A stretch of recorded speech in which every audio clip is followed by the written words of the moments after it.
De la tribuna, el senador Gerardo Sánchez García.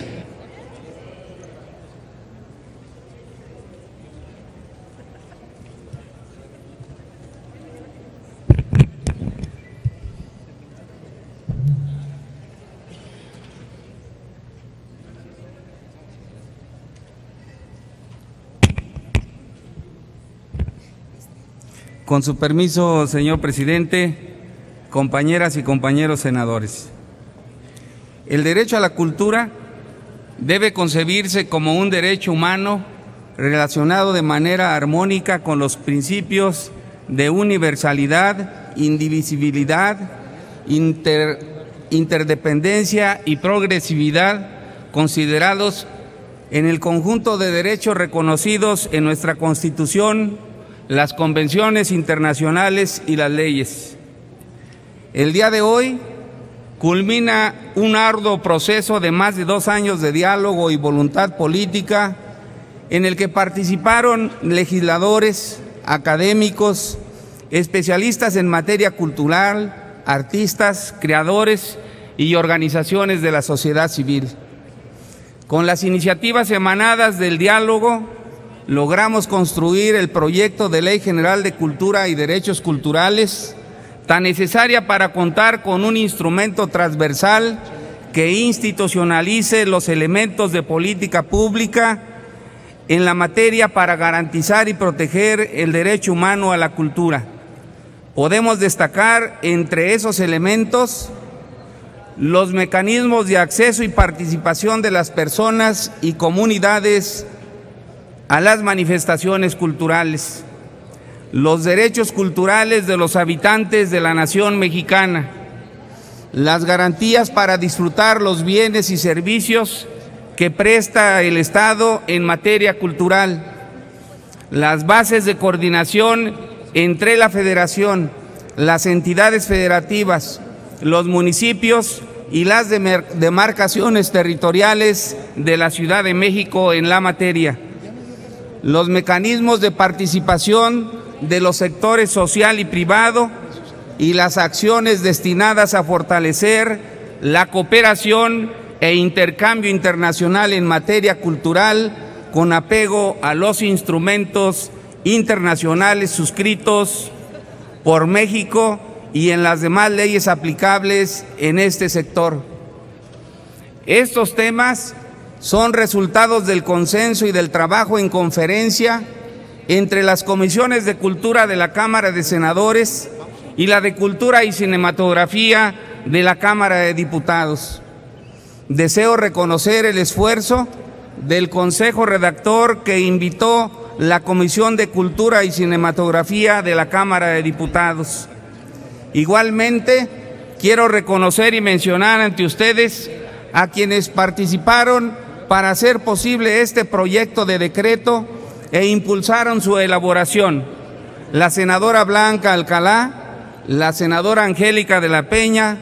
el senador Rabindranath Salazar y a los integrantes de la Comisión de Cultura y Cinematografía de la Cámara de Diputados, representados por su presidente, el diputado Santiago Taboada Cortina, y las secretarias, diputada María Angélica Mondragón y Cristina Gaitán, así como los integrantes de la Comisión de Cultura que me honro en representar, y a los grupos de trabajo técnico, y a todos ellos mi más amplio reconocimiento. Cabe destacar que en los temas analizados en este trabajo en conferencia, siempre se tuvo en ánimo de privilegiar las coincidencias, aunque hubo tópicos muy debatidos y puntos de vista divergentes. Por ejemplo, en cuanto al fomento, difusión, conservación, preservación e investigación de la cultura, considerados dentro de las disposiciones presupuestales vigentes, se buscó un esquema de política que haga eficiente y transparente su aplicación, conscientes de la necesidad de optimizar los recursos públicos. El contenido de este proyecto de ley atiende a aspectos fundamentales de la cultura, en particular el patrimonio cultural inmaterial. El conjunto de estos elementos tiene una gran relevancia para la nación,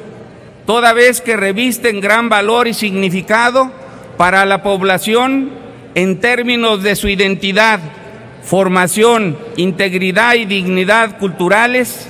y que conforme al derecho humano a la cultura, la población tiene el derecho de participar y disfrutar de manera activa y creativa.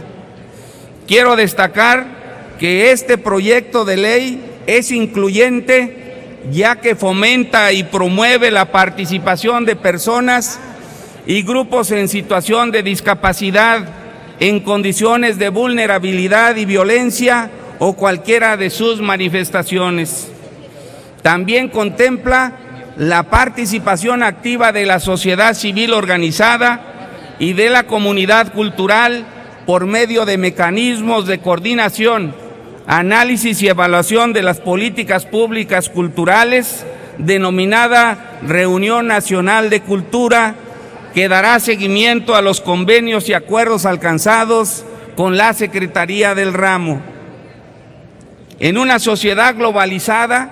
donde las tecnologías de la información y comunicación han transformado la realidad y el modo de vida de la población, este dictamen prevé el uso de tecnologías que potencien y fortalezcan contenidos artísticos, educativos y de divulgación cultural. Así también propone que la política cultural del Estado se lleve a cabo atendiendo los principios de respeto a la libertad creativa, a las manifestaciones culturales, a la igualdad de las culturas, el reconocimiento de la diversidad cultural, el respeto a la identidad y dignidad de las personas y la equidad y género. En síntesis, estas son las propuestas y alcances del proyecto de decreto por el que se crea la Ley General de Cultura y Derechos Culturales. Con esta ley, de ser aprobado por esta soberanía, daremos un paso fundamental para proporcionarle a nuestro país un instrumento institucional que fortalezca la cultura nacional, nuestra mexicanidad y sentido de pertenencia, en un marco de diversidad cultural en todas las manifestaciones. Compañeras y compañeros senadores, todos somos México, aunque provengamos de entidades distantes, de pueblos distintos, de familias diversas. No obstante las diferentes ideologías, lo que realmente nos une es la cultura. Hoy podemos celebrar que dejamos atrás los atavismos burocráticos que tenían al sector cultural estancado. Las políticas públicas culturales dejarán de ser esfuerzos aislados, gracias a la implementación de eficaces políticas públicas transversales, capaces de enfrentar nuevos retos y de proteger la riqueza y diversidad cultural de nuestro país. Así, la cultura será una prioridad de la política de Estado. Compañeras y compañeros, Octavio Paz nos recordó que toda la historia de México, desde la conquista hasta la revolución, puede verse como una búsqueda de nosotros mismos, deformados o enmascarados, con instituciones extrañas y de una forma que no se exprese. Hoy nuestra mexicanidad es una manera de no ser nosotros mismos, una reiterada manera de ser y vivir otra cosa. Transformemos nuestra memoria histórica y otorguemos a México una ley general de cultura y derechos culturales para bien de todos y todas, de cada uno de los mexicanos y mexicanas. Por todo lo anterior, solicito a mis compañeras y compañeros senadores su voto a favor de esta iniciativa que hoy sometemos a su consideración. Muchas gracias, señor presidente. Gracias, senador Gerardo García.